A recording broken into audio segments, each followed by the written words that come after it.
Renato Poças é padre na paróquia Dia Vintes. Hoje é o nosso convidado para mais uma rúbrica Conversas com Deus. Bom dia, Sr. Padre. Muito bom dia. Obrigada por nos receber. Obrigado eu pelo convite e pelo desafio. Para darmos início a esta entrevista, gostava que me falasse um pouco sobre si e que me contasse a sua história de vida. Ora bem, eu nasci aqui no Porto, na maternidade de Jules Diniz, mas fui muito novo viver para Amarante, para a freguesia de Telões, com 2 anos. O que significa que digo que sou de Amarante, porque naturalmente foi aí que cresci e que conheci o mundo com olhos de ver. Com os meus 18 anos, regressei ao Porto para entrar no Seminário Maior do Porto, Seminário da Sé, onde fiz todo o meu percurso sacerdotal e vocacional. Depois fiquei também pelo Porto, na Paróquia do Santíssimo Sacramento, a ajudar um sacerdote, Padre Jorge, que estava lá, ficando com a Paróquia de Miragaia. Foi aí que comecei a minha missão pastoral. Depois, há 3 anos, esta parte. Então, o Sr. Bispo pediu-me para vir para estes lados do Rio Douro, e cá estou em Gaia, com muita alegria, há 3 anos e uns meses. A nível vocacional, podia dizer que a vocação começou ali pelos 12, 13 anos e pronto, e com o discernimento e com o tempo lá se foi clarificando e sinto-me feliz por ter dado este passo, porque de facto confirmo, até hoje consigo confirmar que era este lugar que Deus queria para mim. Por isso, senti que encontrei o lugar que me pertencia neste mundo. Com 12 anos já sabia que queria ser padre? Não, eu acho que é muito difícil nessa idade saber que se quer. Nessa idade ponderei a hipótese, comecei a fazer algumas perguntas lá em casa, eu era como todos os adolescentes de 12 anos que não gostam do que é religioso, todos ou alguns, que não gostam do que é religioso porque entram em conflito com outros desejos e outros interesses, concretamente o querer brincar, o querer ver bonequinhos, que era concretamente uma das minhas dificuldades, porque a missa dava precisamente à mesma hora que os desenhos animados na altura, que eram os conhecidos para mim e para a minha geração, Cavaleiros do Zodíaco, que eu adorava e que, entretanto, eu tinha que ir à missa e não podia ver este desenho animado. E como todos nós, acho que resistimos e, naturalmente, tentámos tudo por tudo para não participar, e ia fazendo perguntas aos meus pais, porque é que tenho que ir, porque é que não tenho que ir, mas havia um argumento que a mim me deixava completamente desarmado, que era tanta gente estar na missa, domingo após domingo, e com chuva, com sol, com trovoada, com frio, com essas coisas todas, que o conforto convidava a ficar em casa, as pessoas iam na mesma. E então, foi mais ou menos a partir desta interrogação que se deu a minha vocação, ou seja, eu perguntava aos pais porque é que as pessoas vêm à missa, eu não quero vir, e não tem lógica vir, isto não me diz muito, e eles deram-me a resposta feliz, acho eu, foi isso que acabou por me orientar para este caminho, por causa de Jesus. Eu disse, então quem é esse? Então quero saber quem é esse Jesus que faz movimentar toda esta gente. E pronto, foi a primeira pergunta que depois me levou ao encontro dele, e de conhecê-lo, e de conhecer a sua história, de ver o homem maravilhoso que foi e que é, e que a dada altura passou a ser não só o homem maravilhoso, mas para mim também alguém, pela fé que professa, alguém que é o próprio Deus na Terra. Pronto. E o encanto com a sua história, com a sua mensagem, fez-me ponderar, então se Deus te ama assim tanto, porque não dedicas a tua vida a anunciar o amor que Ele nos tem? Pronto, e digamos que este cocktail acabou por levar a que me entregasse a esta missão, a qual me sinto muito feliz. Se não fosse padre, gostava de ter sido outra coisa? Ora bem, eu tenderia, naqueles testes psicológicos que se faziam na altura ainda se faz, mas que se fez na minha altura na escola, eu tenderia para a área das engenharias, supostamente. Sempre fui muito de trabalhos mais práticos e concretos, não sei se andaria pela engenharia mecânica, por esses campos aí.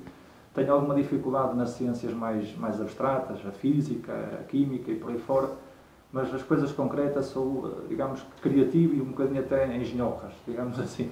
Por isso tenderia talvez para esse espectro da vida profissional. Na minha vida, de facto, o que me dá mais prazer são as pequenas coisas práticas e que, se não fosse esta, provavelmente seria uma dessas. Mas como nunca explorei... não tenho curiosidade nem nada. Não desenvolver essa dimensão acaba por depois entrar em conflito. Eu desenvolvo como hobby, como ocupação, isso sim, e divirto-me, e isso de alguma forma completa também a minha vida sacerdotal, mas não há espaço, diria eu, nem tempo para conseguir dedicar-me a isso com outro afinco, porque, claro, à altura não há tempo para tudo, não é? Temos que nos dedicar a uma vocação e uma missão mais central e depois trazer pequenas nuances de enriquecimento. Ser padre ocupa muito tempo. Ora bem, em princípio ocupa o tempo todo, porque nós nunca deixámos de ser padre. É daquelas coisas que, de facto, às vezes não se compreende, mas nós não somos padre das 8 às 8, ou das 8 às 10. É o meu estado de vida, é o nosso estado de vida na prática, é de total disponibilidade. Claro que isto depois tem que ser gerido, porque não somos máquinas, não é? Por isso também tem que ser gerido, ao ponto de nos dedicarmos, em alguns momentos concretos, à comunidade, outras vezes às pessoas em particular, outras vezes estamos simplesmente disponíveis e as pessoas sabem que podem contar connosco, e de uma chamada, um encontro. Às vezes as pessoas pedem-me, precisava ter uma conversinha. Quando é que pode ser? E normalmente a pergunta é ao contrário, quando é que você quer que seja, porque de facto podemos dispor. A não havendo, eu costumo dizer, estou sempre disponível, a não ser quando estou ocupado, por isso podem dispor do nosso horário. É um bocadinho esta relação entre o que é ocupação prática com os outros e o que é também depois a nossa vida pessoal e também familiar, que também convém que tenhamos. Às vezes é verdade que há muito tempo vazio, no sentido em que não há coisas que nos levem a sair e a fazer. Mas um padre também é convidado a fazer muito tempo consigo próprio, na oração pelo povo de Deus e também a refletir as coisas com mais profundidade. Às vezes as pessoas não pensam desta perspectiva, mas nós temos que sentir o mundo e refletir o mundo porque nos é dado tempo para isso. E é nessa medida em que às vezes conseguimos ajudar as pessoas a ver outras nuances da realidade. No mundo ajeitado como temos, às vezes as pessoas não têm tempo para parar e pensar. E por isso, para mim é uma riqueza, a comunidade, na medida em que me sustenta, dá-me tempo para que eu possa pensar, eu não digo melhor, mas possa pensar às vezes diferente, e depois nas partilhas que vamos fazendo, ajudar a ver perspectivas e formas de estar na vida, claro, todas elas iluminadas pela fé e pelo Evangelho, que às vezes as pessoas por si só não chegavam lá. Então o tempo que me é dado, eu gosto muito de fazer caminhadas, reflexões, alguma leitura também, para propor caminhos novos e diferentes, que às vezes são enriquecedores para as pessoas. Que tipo de problemas as pessoas o procuram? Eu diria que neste momento, cada vez mais, e a pandemia acentuou isso, falta de orientação na vida. Começam a sentir-se um pouco, às vezes, vazias, perdidas, em terrenos áridos, os desertos da vida. E vêm ao encontro, às vezes, pessoas sem fé, e pedem para falar com o sacerdote. Às vezes, alguém aconselha, alguém propõe. Outras vezes, vou dizer a palavra certa, completamente desesperadas, e é o contacto que se lembram, às vezes cá está, porque alguém falou, a avó ou a mãe falou, que uma vez falou com o padre, e vem ao nosso encontro, e vejo que claramente são pessoas que andam à procura de respostas para as inquietações mais profundas, e que nós às vezes somos nós que lhes podemos propor alguma coisa, outras vezes anda mais no campo da psicologia, do campo da saúde mental, claramente, isso vai-se percebendo, mas vejo com alguma tristeza e preocupação que a pandemia acentuou isso. Ou seja, quem já estava com algumas dificuldades, elas aumentaram muito, ampliaram-se imenso. E por isso vem ao nosso encontro todas as motivações. Às vezes questões familiares, questões familiares no sentido até conjugal, da vida de casa, às vezes questões da vida mais prática, profissional, vocacional, por aí fora. As motivações são muitas. Sente que realmente ajuda essas pessoas quando fala com elas? Ora bem, seria um bocadinho orgulho da minha parte dizer que sim. Agora, que tento. É evidente que a nossa perspectiva, a nossa forma de estar é de ajudar a caminhar. A caminho cada um faz o seu, mas ajudar a caminhar e ajudar a refletir. Depois não me proponho a mim como resposta. A resposta para mim é sempre Nosso Senhor, na medida em que é Ele que nos orienta e que é para nós modelo e exemplo. Às vezes, posso dizê-lo, e não é com orgulho, é com humildade, mas às vezes, na conversa que se tem, desbloqueiam-se coisas. É verdade. A pessoa própria às vezes chega às conclusões e afinal, pode ser assim, ótimo, então vamos caminhar, não é?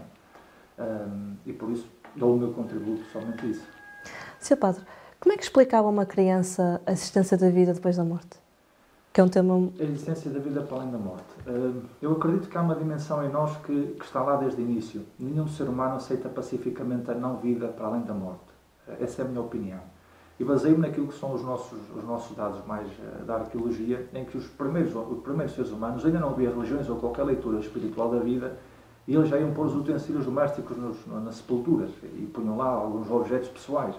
Porquê? Porque havia já neles, sem sequer haver alguém que lhes falasse da vida para além da morte, uma sede de eternidade. Eu acho que é algo que está dentro de nós. E as crianças também têm isso. Quando nós lhes falamos de uma dimensão mais prática, de uma estrelinha no céu, ou seja, lhes apelamos para qualquer coisa que seja superior a nós e mais alto do que nós, elas encaixam isso muito bem. Por isso, se nós fizermos uma pergunta a qualquer ser humano, preferias que a nossa vida terminasse no dia da nossa morte, ou preferias que a nossa vida tivesse continuidade? Todos nós dizemos que preferimos que ela tivesse continuidade. Mais ainda uma criança que não consegue contemplar e perceber o que é a ausência do outro. Ela sofre se dissermos um dia o avô morreu e agora é uma estrelinha, ela entra em paz porque sabe que o avô é outra coisa.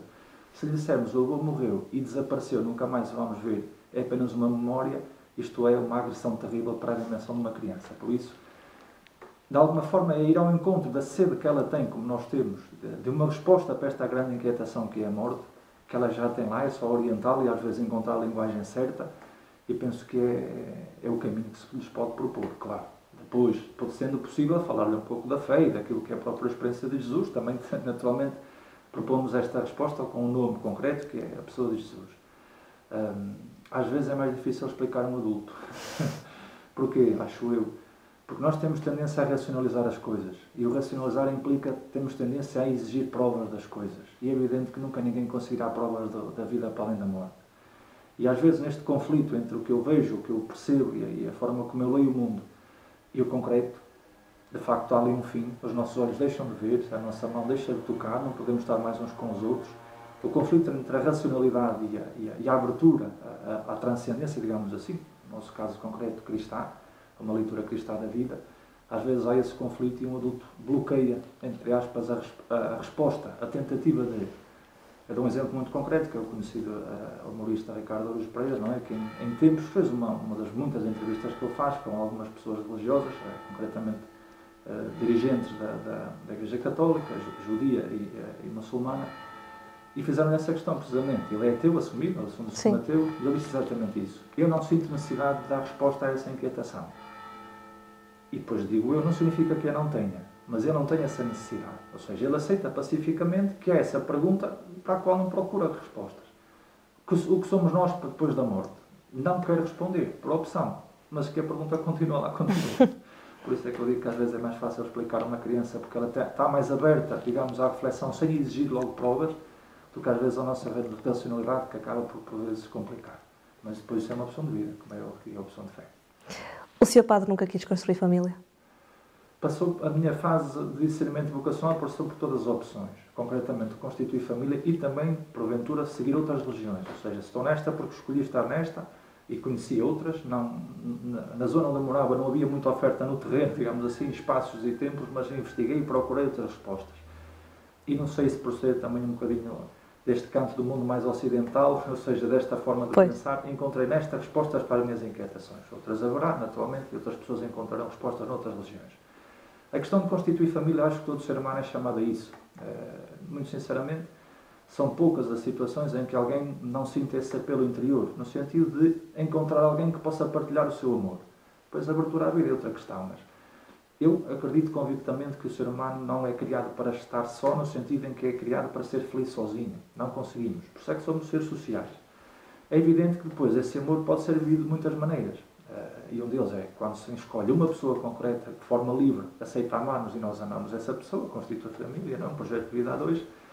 Mas também há outras dimensões em que essa mesma vivência, saindo de nós, pode acontecer. E uma delas é o sacerdócio. Para mim, se pensei nisso, é evidente que sim. E é evidente que, ao longo da nossa vida, vamos ter que ir confirmando a nossa opção e esses apelos continuam a aparecer, porque está cá dentro, é destas coisas que é interior. No entanto, há aqui uma opção que é decidir, isto vou tentar explicar desta maneira, decidir dar o meu amor a todos e não apenas a uma pessoa. Ou seja, se quiserem de uma forma muito direta, a minha esposa é a comunidade. Se conseguirem fazer esse esforço, a minha esposa é a comunidade. Por isso, quando estou com a comunidade, com as crianças da catequese, com os pais, com os doentes, na celebração da Eucaristia, quando vêm, por exemplo, celebrar aqui as bodas de ouro, as bodas de prata, os casamentos, o percurso das vidas das pessoas. Ao fim e ao cabo é como eu estar com alguém, se pudéssemos materializá-lo, que completa o amor que eu sinto necessidade de partilhar e que as pessoas acabam também por me dar esse retorno. Por isso, se eu senti esse apelo, senti, e como qualquer um de nós, acho que sempre ao longo da vida vai surgindo. Mas depois orientámo-lo nesta perspectiva de doação e entrega a um todo e não tanto a uma só pessoa.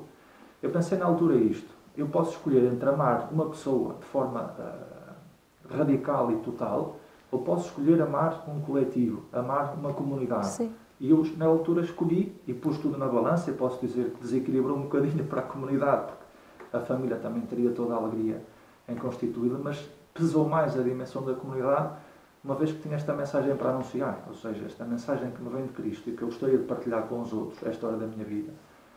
Preferi fazê-lo a um coletivo, a uma comunidade e não tanto a uma pessoa concreta.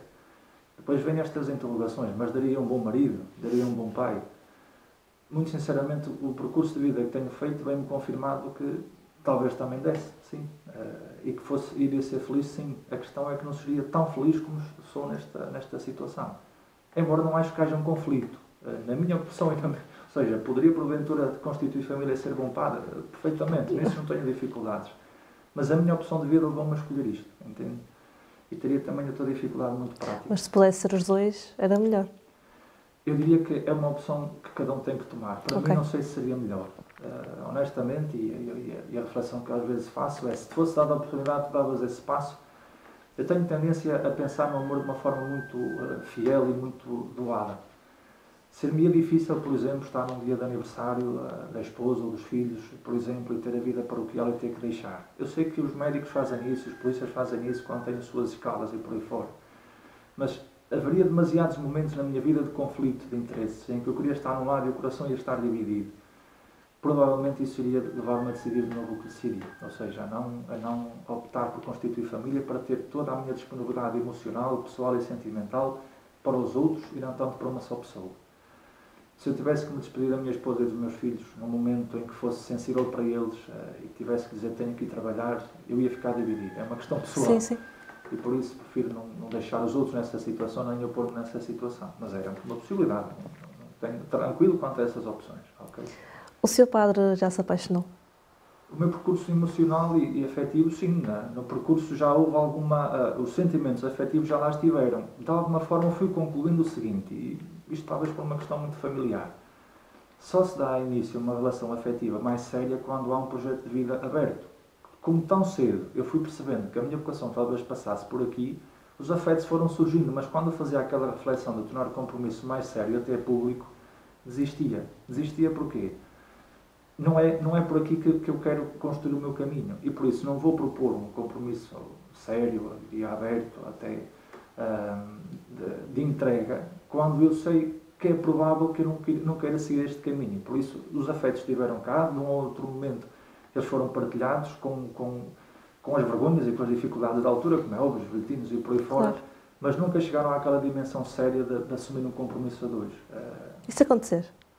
Se agora acontecer, lidarei com isso com total tranquilidade e depois verei. Ou seja, há que fazer uma nova revisão de vida e perceber se o caminho continua a ser este ou outro e então tomarei as minhas opções em liberdade. É daquelas realidades que estarão sempre presentes na vida de um padre e que nós temos que ir fazendo a nossa reflexão. Eu vejo isso com total equilíbrio, tal e qual como num casal, em que às vezes o marido, a esposa, o companheiro e a companheira podem estar a passar um momento de crise e refletem e reveem muita coisa. E às vezes confirma-se que a opção é aquela, outras vezes não é por aí. Sim. É que nós é igual. Exatamente igual. Nesse sentido, partilhamos os mesmos sentimentos. Muito bem. Vamos fazer um jogo? Pode ser. Para terminar, Sim, eu vou-lhe fazer 3 perguntas. Okay. Cada pergunta tem 2 opções. Okay. O seu padre escolhe uma e justifica. E são perguntas muito, muito difíceis. Ok, pronto. Estou a brincar. Tranquilo. Preferia ler a mente das pessoas ou ser eterno? Ler a mente das pessoas ou ser eterno? Muito sinceramente, eu não vejo grande utilidade em ler a mente das pessoas. Por isso, provavelmente, preferia ser eterno, porque ler a mente das pessoas é entrar num campo que acaba por não me dar grande capacidade ou não tenho interesse em entrar na mente das pessoas. Elas, se quiserem que partilhem o que pensam, não tenho que entrar na mente delas. O seu pai já vai ser eterno. Precisamente.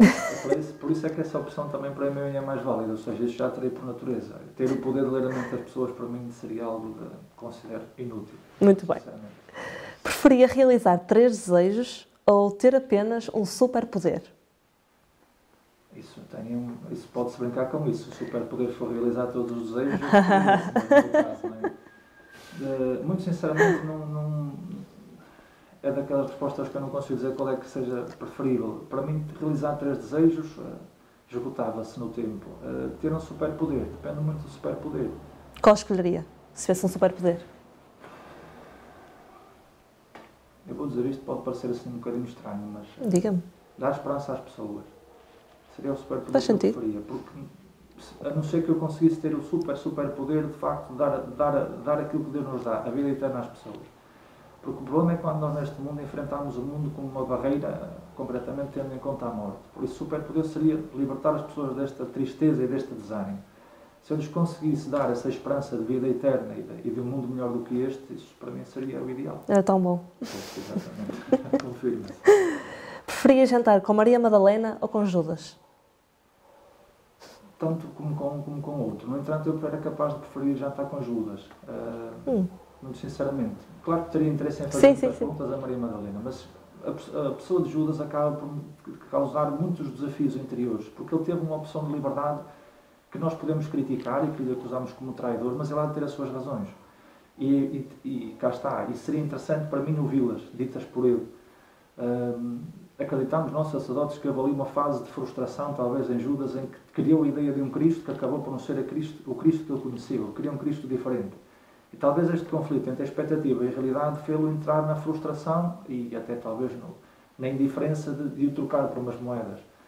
Mas todos nós temos um bocadinho de Judas cá dentro e que temos que saber dominar e controlar e orientar. Porque no momento de tensão o egoísmo normalmente vence. Por isso tem que ser dominado. Por isso eu acreditaria que seria um jantar impecável. Poder falar com ele e de alguma forma ouvi-lo, escutá-lo e perceber as razões. Sem dúvida, teria curiosidade em fazer muitas perguntas. Não sei se ele estava para maturar, mas teria muitas perguntas para lhe fazer. É uma das personagens que eu acho que por vezes nós temos medo de tocar nela, mas ela acaba por ser para nós interessante, se calhar. Muito importante, porque todos nós temos um bocadinho as várias perspectivas dos apóstolos e também do Judas. Não podemos ser ingênuos nem como é que eu ia dizer, nem falsos, não. O Judas, há partes do Judas que também está em nós e que naturalmente nós não sabemos às vezes explicar ou não as assumimos por vergonha, mas elas estão por cá, que é a dimensão do egoísmo. Claro. Muito obrigada. Obrigada pela entrevista. Obrigada. Está bem, bom trabalho. Muito bem.